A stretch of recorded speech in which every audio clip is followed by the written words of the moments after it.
Hi, everyone in North America, Europe, Romania, and anywhere in the world. Thank you for watching. The topic of today's conversation is God in diplomacy, religion, and the transatlantic relations. And we are very, very happy to welcome Dr. Anca Șincan as our guest in the program. Welcome, Dr. Șincan. Hello, everybody. Dr. Anca Șincan received her PhD from Central European University. She completed her academic training at the University of Padova in Italy, at Oxford University, at the European Institute in Mainz, and several other places. She was one of the experts of the Presidential Commission for the study of the communist dictatorship in Romania. She was a fellow at the Woodrow Wilson Center and at the Polish Academy's Institute for Advanced Studies. She is teaching history at the University of Târgu Mureș. She taught history at the Central European University. She is also affiliated with the Târgu Mureș chapter of the Romanian Academy. She is currently working on a project devoted to religious minorities at the University of Cork in Ireland. Dr. Șincan, thank you for accepting our invitation. Welcome to the program. Thank you for having me here. It's very nice to be here. I would like to start with a little bit of context. Let's talk about how the Christian churches in Romania, because there were several Christian churches in Romania.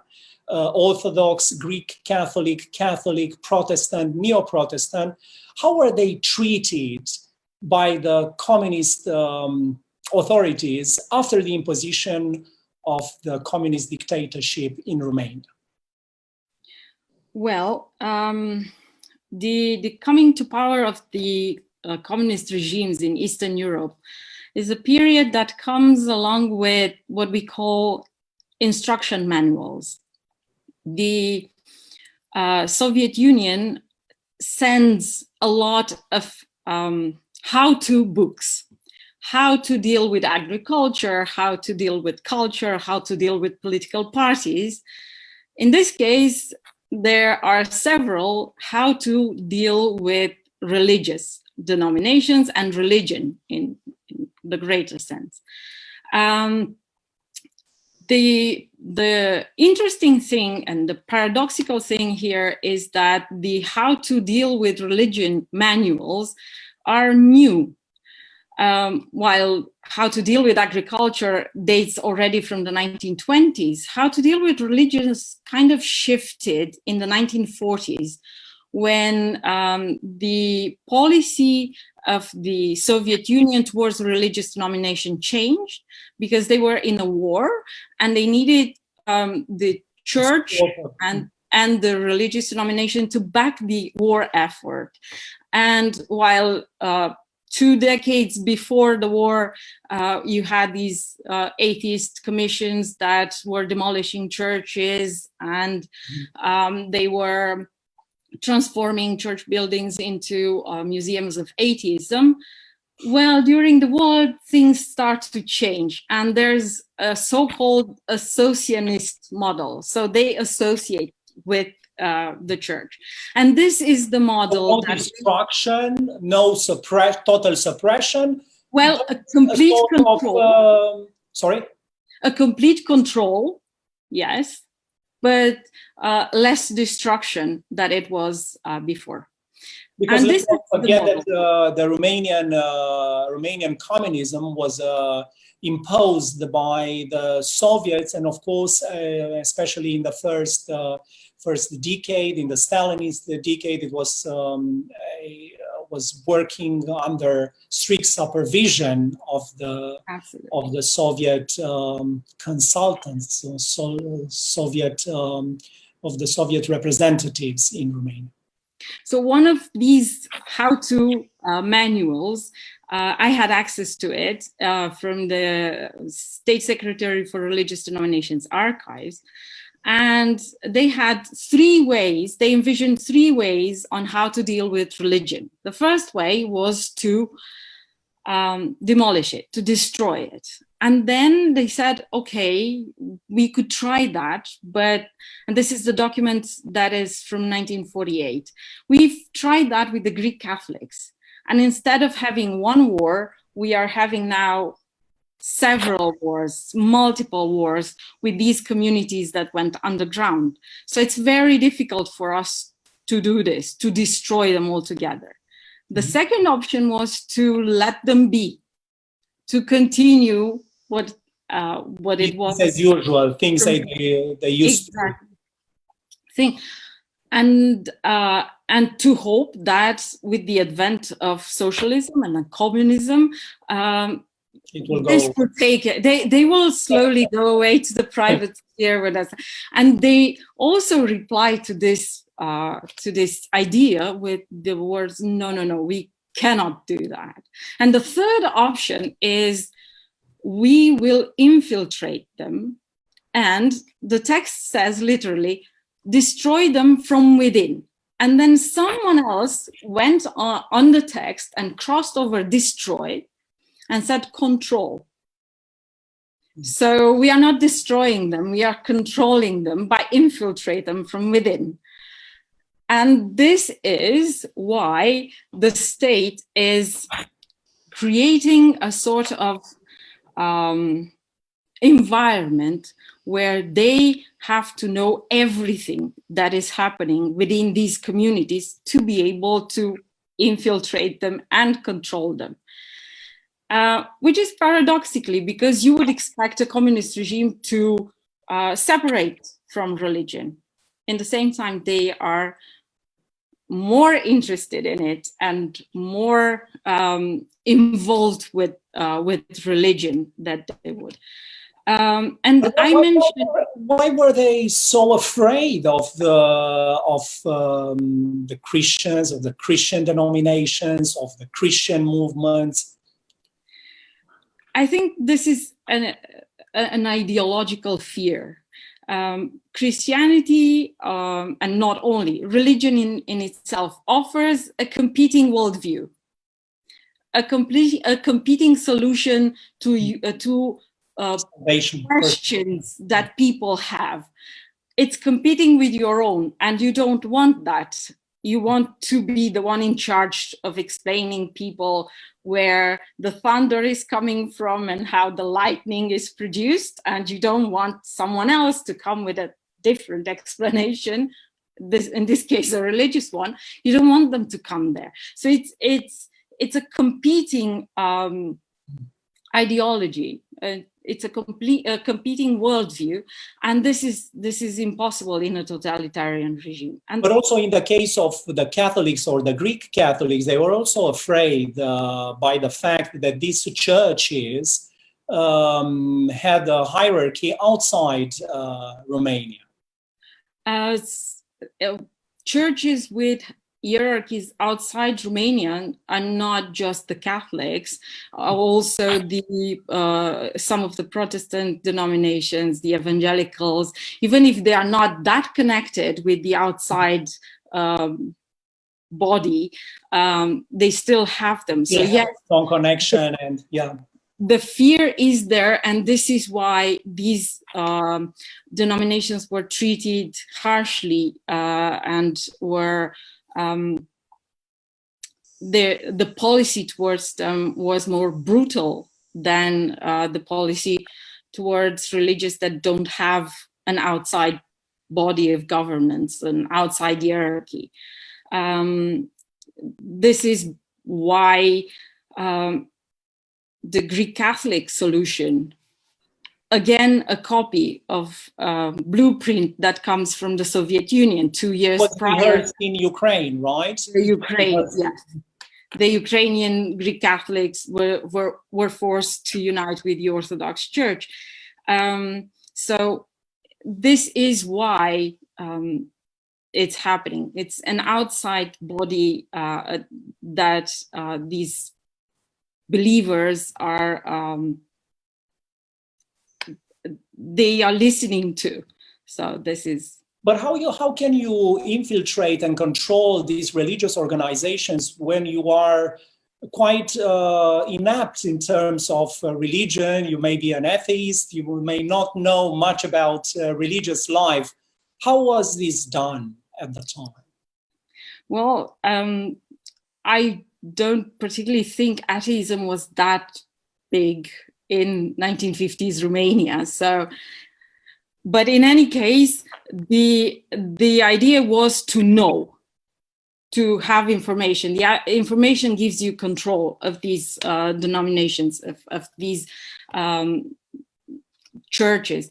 But also in the first years of the communist regime, you managed to do that by preserving the people that collaborated with the state from before. So you have in the Ministry for Religious Denominations, for instance, you have people that worked in the Antonescu era, and they were kept, they survived the communist takeover, and some of them even went and did careers in the communist regime.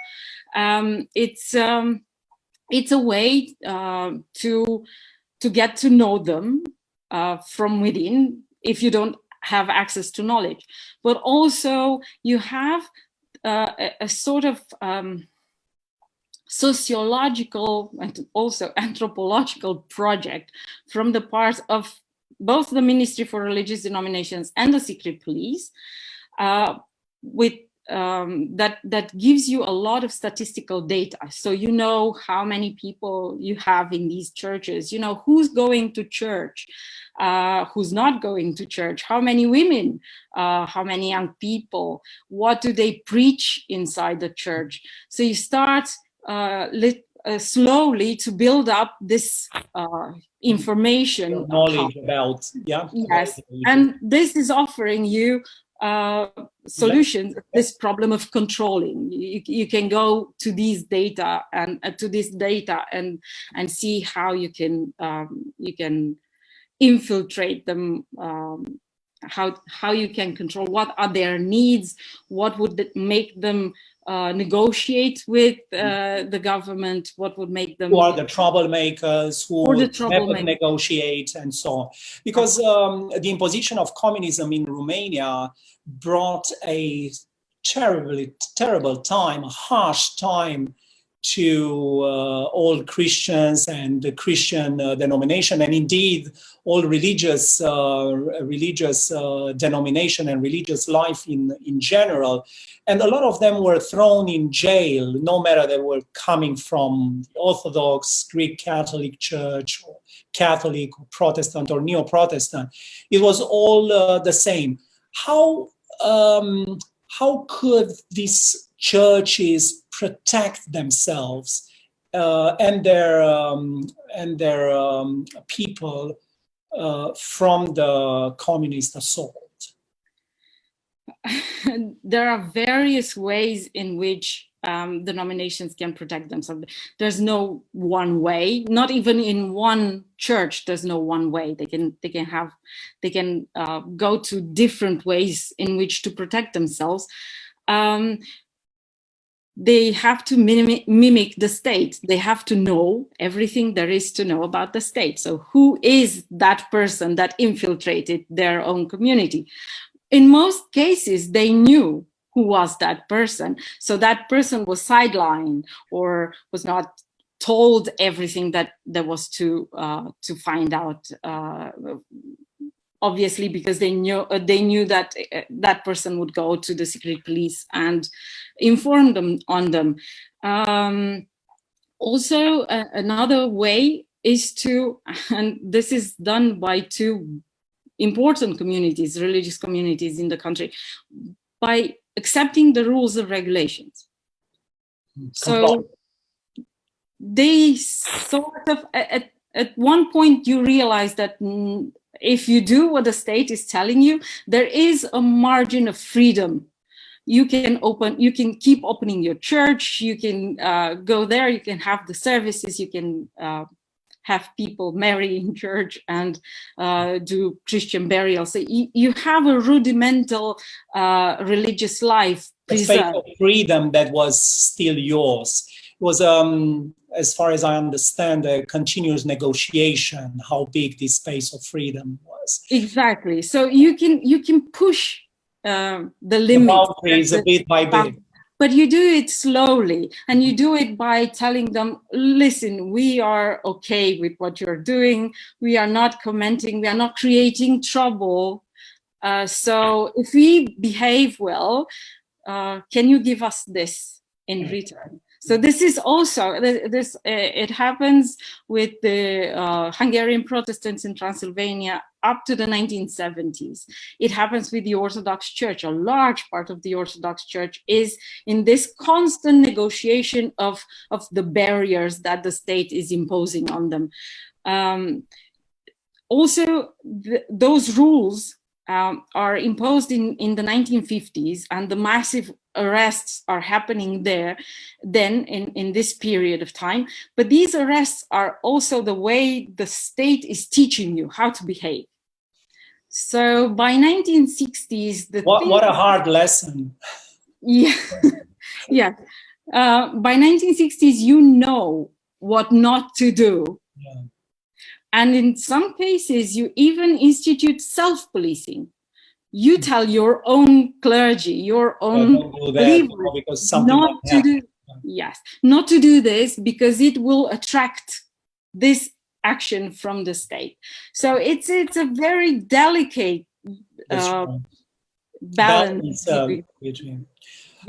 So on one hand, you have a police state, you have a harsh dictatorship that is trying to exert control on the religious life and religious organizations. On the other side, you have religious organization churches that are trying to survive, that are trying to negotiate a space of freedom. So this is the context at the national level.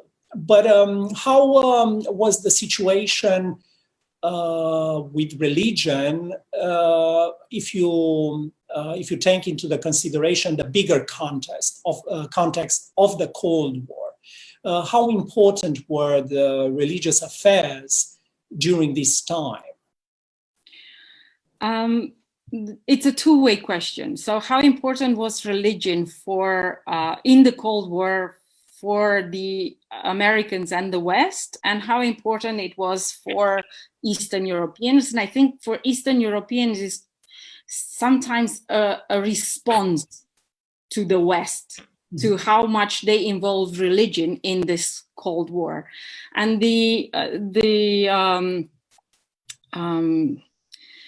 champion of using religion in the Cold War is United States. And it's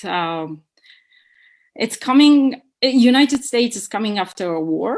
Everybody's coming after a war, but United States is coming after a war, and it's pushed outside its normal way of behavior. So they usually behave like an island, and they retreat. They go to war and they come back. In this case, they go to war and they have to stay there. And they have to have the support of the population. And the support of the population you get when there is a reason for you to stay in this war. And the reason was religious. The reason is we are fighting the Antichrist. And it went so much... The Soviet Union, right? The Soviet Union, the Eastern Bloc. The Eastern Bloc was deemed atheistic, godless, and for right reasons, and the Antichrist. And they did this in a period of religious revival. This is post-war America, where you go for 57% of people believing and going to church to at the end of 1950s 69%. So it's a quite a hefty growth that you have there. And it's also the biggest in the developed world, and it stayed like this for a long time. It's always, America was always considered the exception of the secularization thesis. It did not fit within the larger Western model.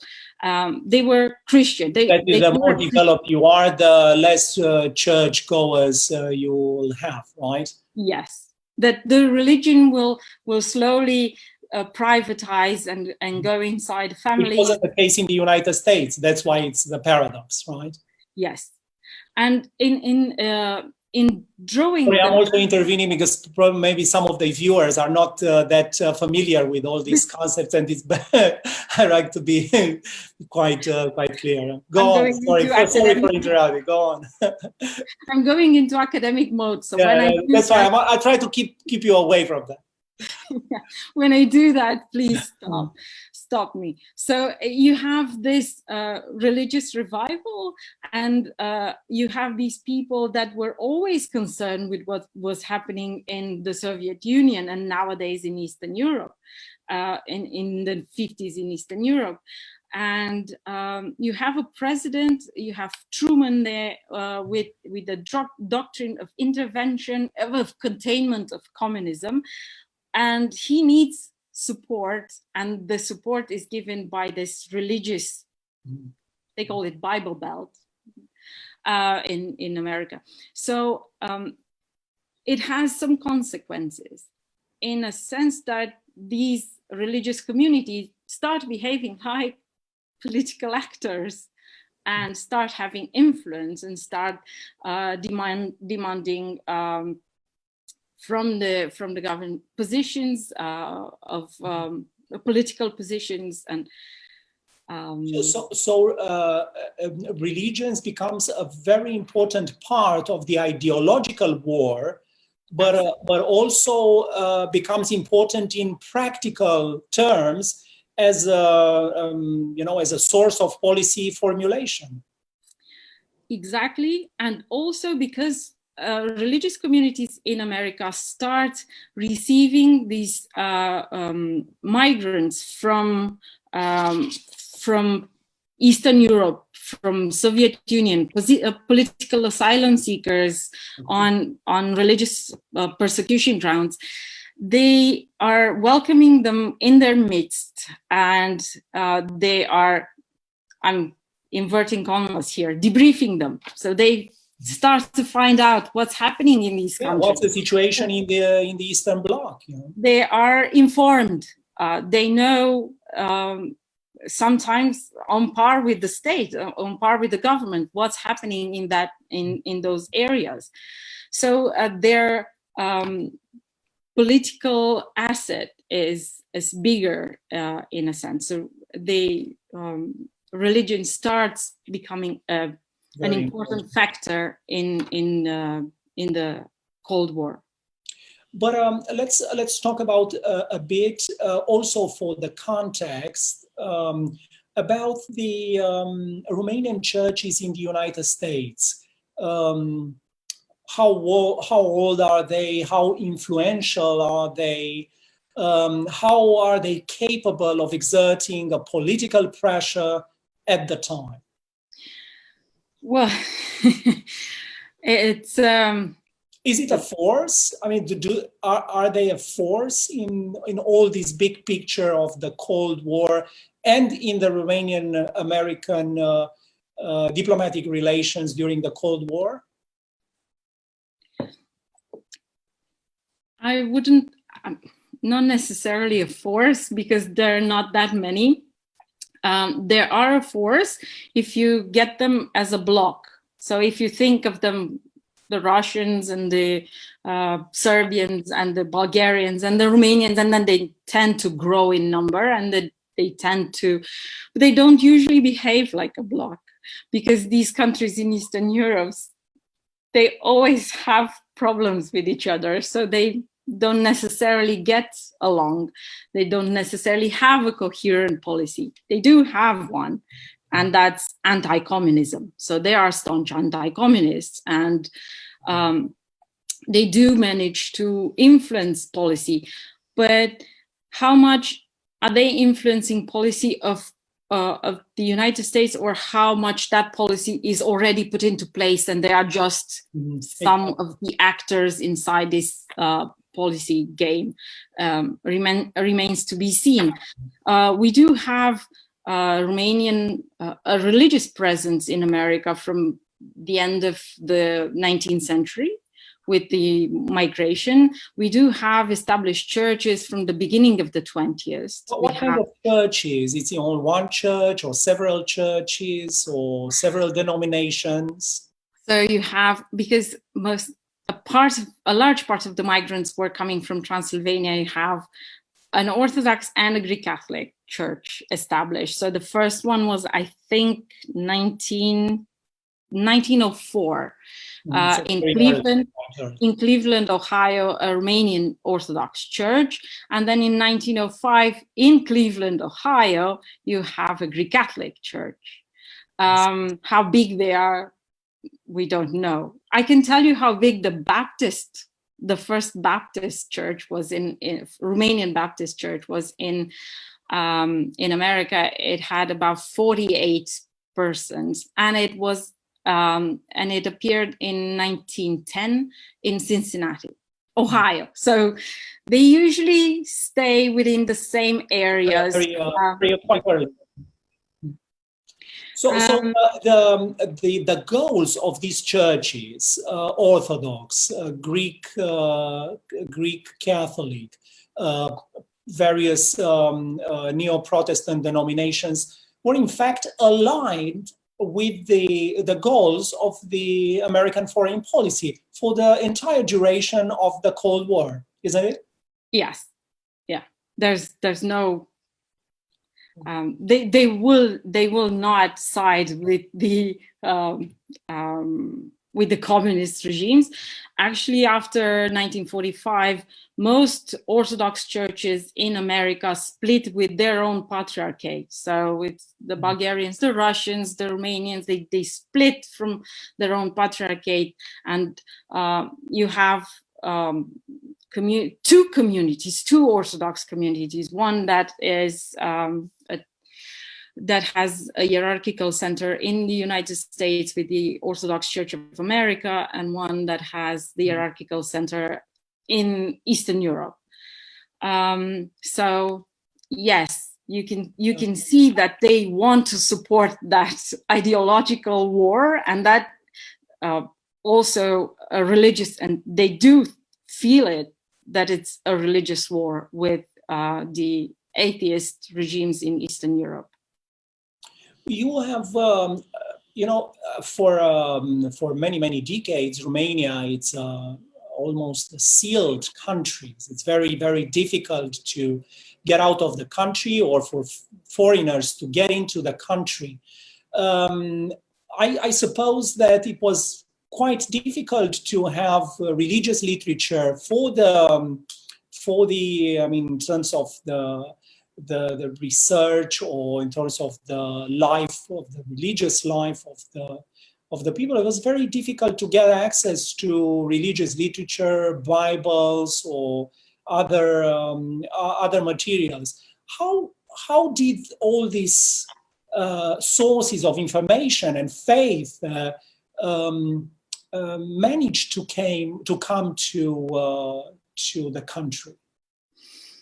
We do tend to think that there's no religious literature available, but there is. The state, as I said, there is this rudiment of freedom that you have, and the state allows you to publish, controlled by the state. So the number of books is small.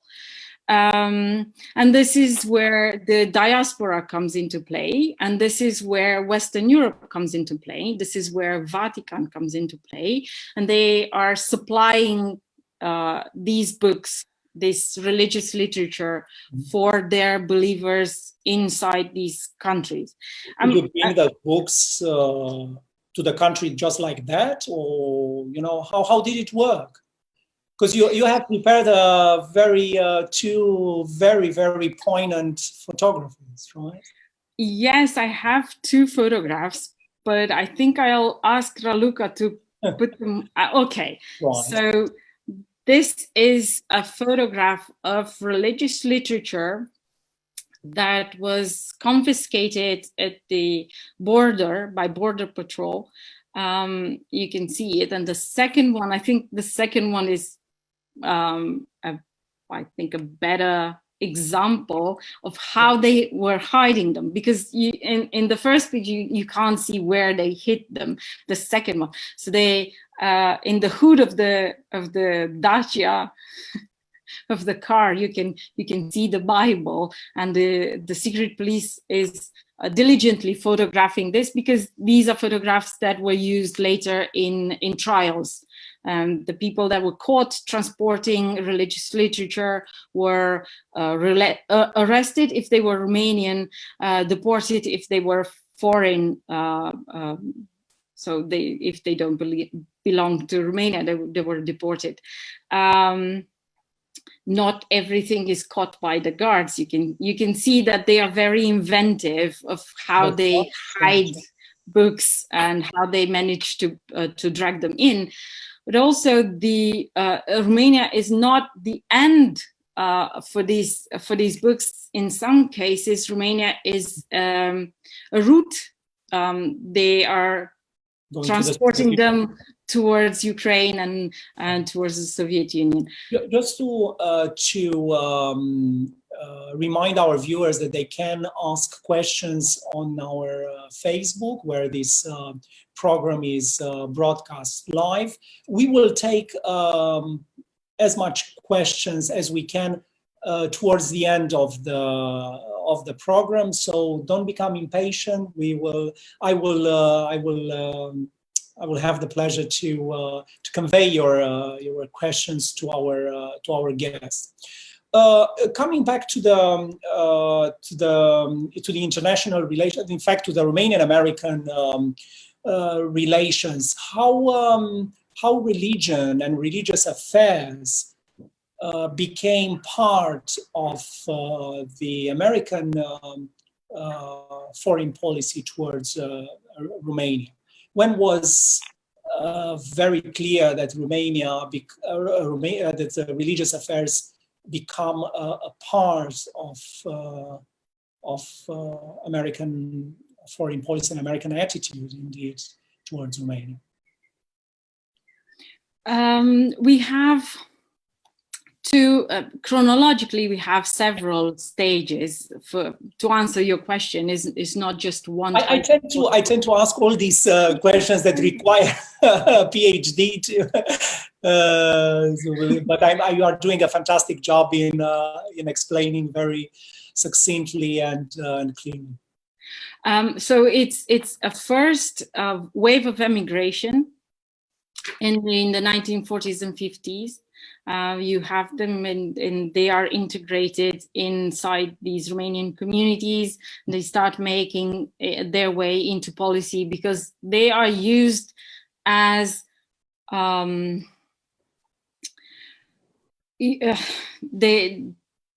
as witnesses. They go and stand by in front of the Congress and show themselves and their wounds. And confess what is really happening in Eastern Europe. Mm-hmm. It's not only that, but they go from parish to parish and do the same thing. So it's an important way of getting into a policy. Then there's a second wave in 1970s, and it's contextual, because in the late 1970s and the 1980s, this religious revival movement in the Bible Belt becomes extremely political, and it's able to impose on the political arena, impose presidents there. And these guys are evangelical Christians, right? Not just evangelicals. I think Truman successfully united Catholics and Protestants. So it's not just the evangelicals. It's mainly the religious communities in themselves. but they do have a political arena now, and it's central. And they get their own ambassadors, and they can influence ambassador in Eastern Europe, and they can influence not just the agenda policy for the sake of policy, but hands-on dealing with religious persecution of religious life. Religious persecution and religious life in Eastern Europe.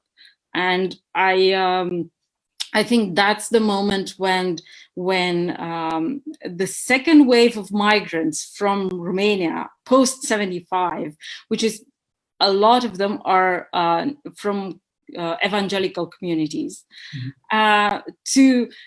Just to give you an idea, so the first wave usually goes into Romanian communities, right? So they go to Chicago and they go to New York, and the second wave in the 70s, they go to the South.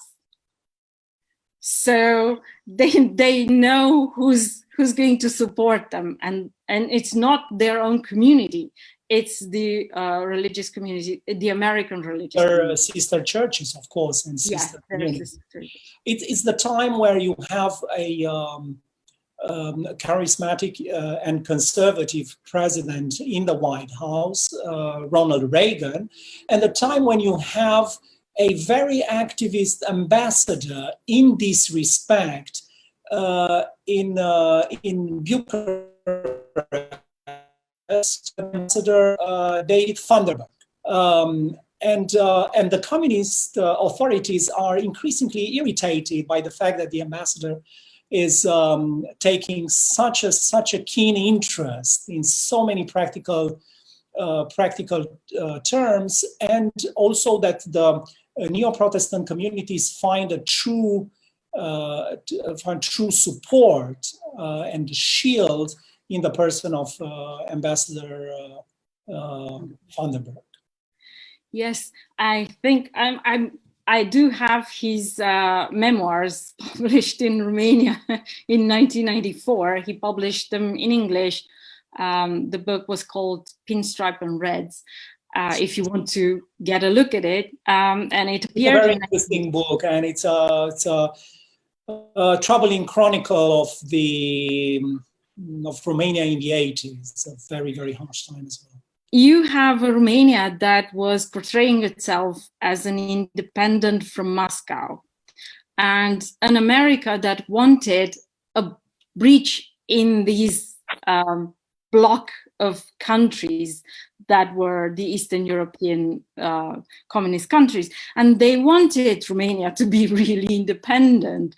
Only Romania was a totalitarian state, and it kept having the same totalitarian state issues as the others. But politically, it was important for the Americans to have them as sort of a partner in Eastern Europe. So they give them several times the most favored among nation clause. And Romania is benefiting from that. And because they do benefit from that, they at least try to appear that I'm more open. Now, when David Thunderberg comes to Romania, he discovers that nothing from the propaganda that reaches America is true. These people are, it's the 1980s, and Romania in the 1980s is a horror show. You have people who spend winters in the cold because there's no electricity and there's no heat, and there are immense problems for Romania in the 1980s. And on top of that, you have a regime that tries to control everything, every little thing.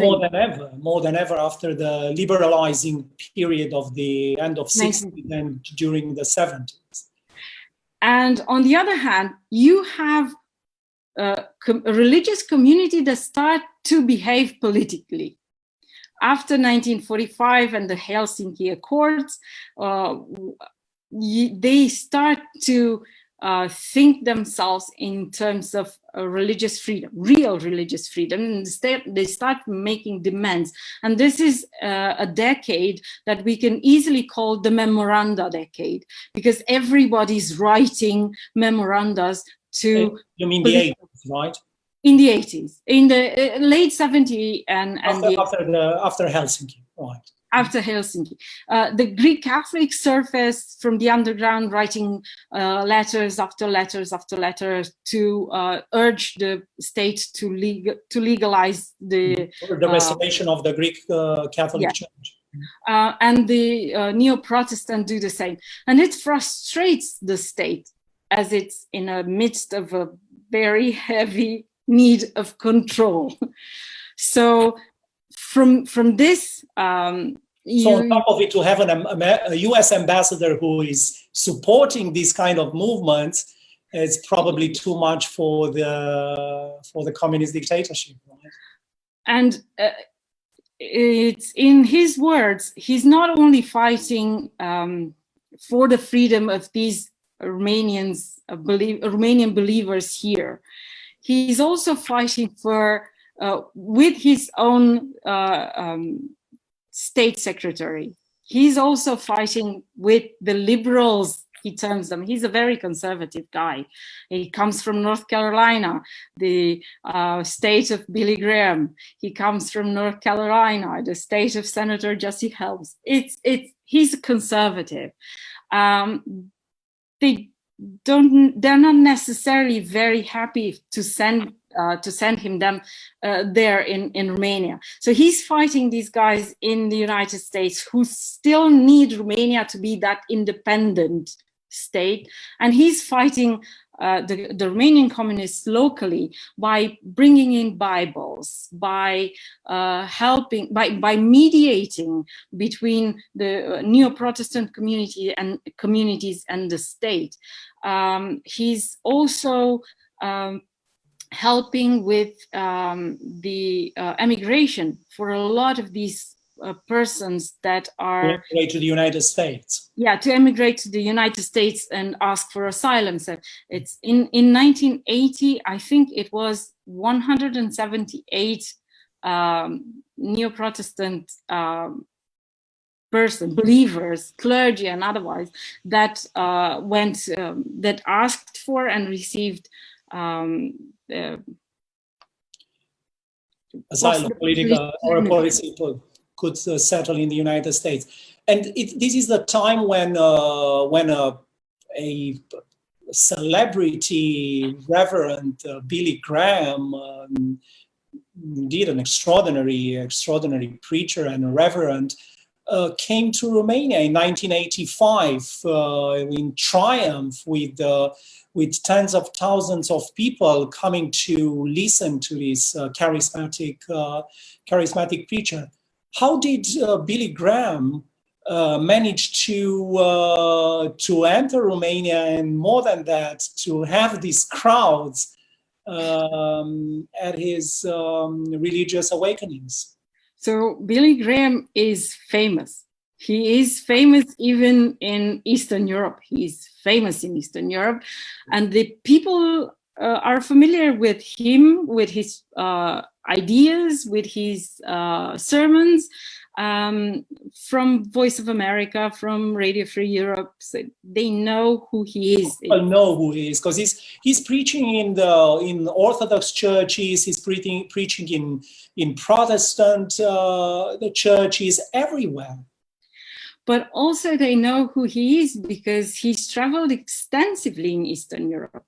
His first travel was to the Soviet Union in '59, where he went as a tourist, and is his first hands-on experience with what it means to have religious suppression.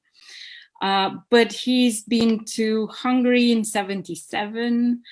He's been many times to Eastern Germany, and he's been invited by the Russian Orthodox Church, and he went to Russia in '82. So we are Johnny come lately in this game. So he's coming late to Romania. And I think that's a lot of pressure on the Romanian government, because he's been able to visit so many Eastern European countries. They have to be more open and receive him. To have him, right. Also, David van der Berg is instrumental in getting him there. But the most important stamp of approval does not come from the communist state or the ambassador, the American ambassador. The stamp of approval comes from the Orthodox Church. If the Orthodox Church is okay with him coming, and they were, they were okay, and he got to preach in the cathedral in Sibiu, I think. He went to monasteries in Moldova. On top of the visits he had and the sermons he gave in Baptist churches in Oradea, Arad. So I think an important factor is that the Orthodox Church was fine with him coming. How do you explain that? How do I explain that? Because it was a matter of faith. It was the way I see it, probably because they wanted to, if the sermons could have been heard by so many people, it was in the end good for them as well, right? That, and the fact that as the Romanian state, the Orthodox Church is also in this process of religious diplomacy, and they want to project this aura of openness, of ecumenical relations, not to forget that they are already in the World Council of Churches since '62. So they are, they have a lot of, what you call ecclesiastical diplomacy. Diplomacy, yes. Yeah. And they also have a lot of their theology professors, theologians, and hierarchs going to America. So there are a number of them studying in the West. So it's a sort of, you give me something, I'll give you something. So it's a diplomatic response from the Orthodox Church, I think. Crossing the Atlantic again towards the United States, in our last conversation, Professor Denis Dilettant, we talked about Ceausescu's spy game in the United States. And Professor Dilettant mentioned the fact that even though Securitate was quite powerless in the United States, they still could and wanted to infiltrate, somehow control the Romanian-American communities. How was religion being involved in this operation, if at all? I think it's a game of one-upmanship. The migrants that you have, the religious, the clergy that leaves Romania, especially in the late 1940s and early 1950s, they do have some problems. They leave Romania on religious persecution grounds, but it's not really a religious persecution, it's a political persecution in their case. Most of them were, they had allegiance to the fascist movement in Romania before 1948.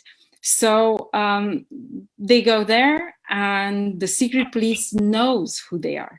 Not to forget that they've inherited the files that on these guys from the Siguranța, from the secret police in the interwar period. So they know who these guys are and they know what they did. They know that they worked with the Iron Guard. They do have this knowledge. And with this knowledge, they try to do what they do in Romania. They try to blackmail them to become a sort of a double agent. And when they are not successful, they are trying to show the Americans, listen, these are the guys, you left these guys to get into America. Troublemakers. So, and these guys are really fascists and anti-Semites and so on and so forth. So, and this is one successful area in which the secret police really has an impact. And I think it is problematic for the Americans, because the Americans work a lot on this idea that the enemy of my enemy is my friend. So if you're anti-communist, it doesn't matter what we tend to not look what you did in a previous life. It's enough for us. Because we have a fight to fight, and it's important now to concentrate all the energies and resources to win. Yeah. And in that respect, I think I should mention Viorel Trifa, Valerian Trifa, the bishop of the Romanian Orthodox Church, the American group, the Orthodox Church of America, Romanian Orthodox Church, who was the secret police tried extensively with the help of the Romanian Orthodox Church in Romania.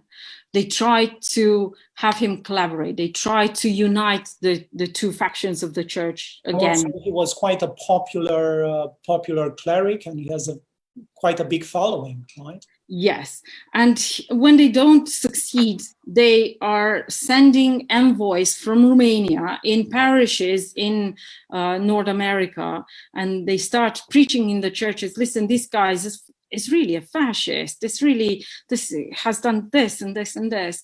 And the reply is, yes, he's a fascist, but you're securiști, you are collaborators with the secret police. So we don't want to believe you that much. So, or we don't really care. And the next step is to involve the Jewish community in America and trial this guy as an anti-Semite. And in this respect, he renounced his citizenship in the end. The trial was still, as far as I know, was still ongoing in the 80s, but he renounced the citizenship and went where all the fascist elephants die in Europe, in Portugal, to spend his last 3 years of his life. But this is an embarrassment for the Americans, this public trials, when Eastern Europe is telling you you're harboring fascists.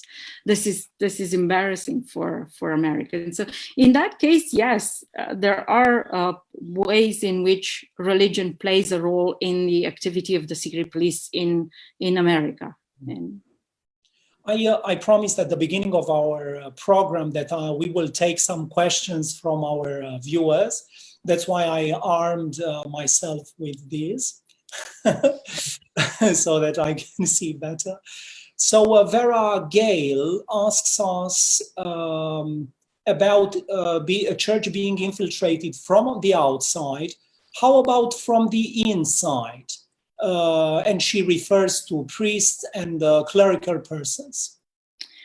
That's a good question. Vera Gale is actually Valentina Glojar, who's worked extensively with the secret police files and worked on spies and Cold War issues.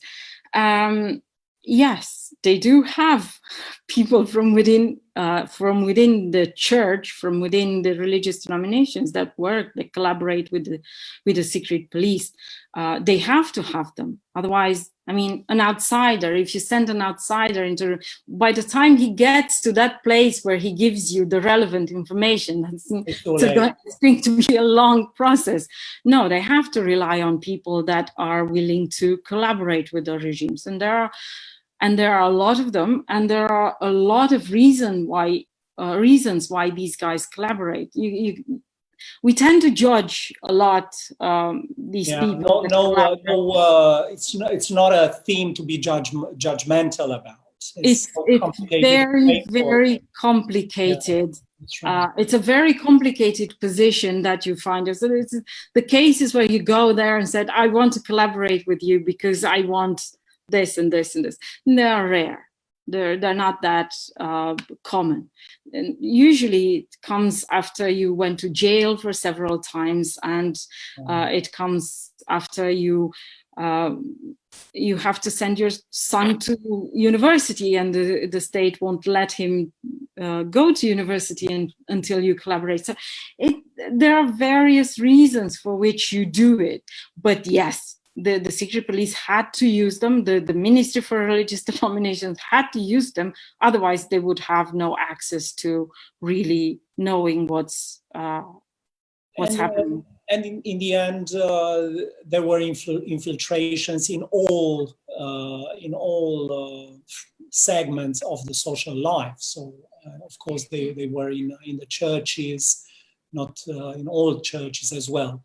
Simeon Pope asks us, how would you see in the post-Cold War diplomacy framework the alliance between American evangelism and Orthodox churches in Eastern Europe and Russia around traditional family values? Are there continuities, discontinuities? Well, this is a very edgy subject and very current. We do have them. I think that because the American religion, the Bible Belt becomes and is so political, and they have this, they know how to position themselves and lobby the state to get things from the state. This is a way in which there can be an alliance, and there is an alliance between these communities in the US and the communities in Eastern Europe. I think it's general, it's not just Romania, on traditional family values, on abortion stance, on gay rights, so there is this, mostly because these guys in Eastern Europe, religious communities in Eastern Europe, don't have the experience that the Americans have in fighting these cultural wars. Mm-hmm. So yes, and I think it's not going to be punctual. I think it's going to last. This alliance it's not a religious one. It's a political alliance, and I think it's allowing the religious communities in Romania to learn the tricks of the trade, how to deal with a secular state, and to impose your views, to negotiate your views, to negotiate your own cultural and religious agenda. I think we have exhausted you, Anca, with all these questions. Thank you very much, Dr. Șincan, for this very interesting conversation. Thank you so much for allowing me to reach your viewers. And this was a very interesting conversation at 9 o'clock in the evening here, extending up to 10 now. It is never too late to talk about these issues. I know you spend a lot of time in the archives, and you see a lot of material, and you have a lot of information and images, and we are looking forward to learning about the fruits of your research. Good luck with your research, and thank you for being with us in the program this afternoon in the United States, this evening in Europe and Romania. Thank you all for watching us, for coming back to our programs. As I said, we are very, very excited to be launching new formats, new programs, new original and exclusive content. I'd like to thank our partners, Transconcentric, for making this and other online programs possible. This is a very, very strong partnership, and we wouldn't have done it without you. But mostly, thank you all for watching.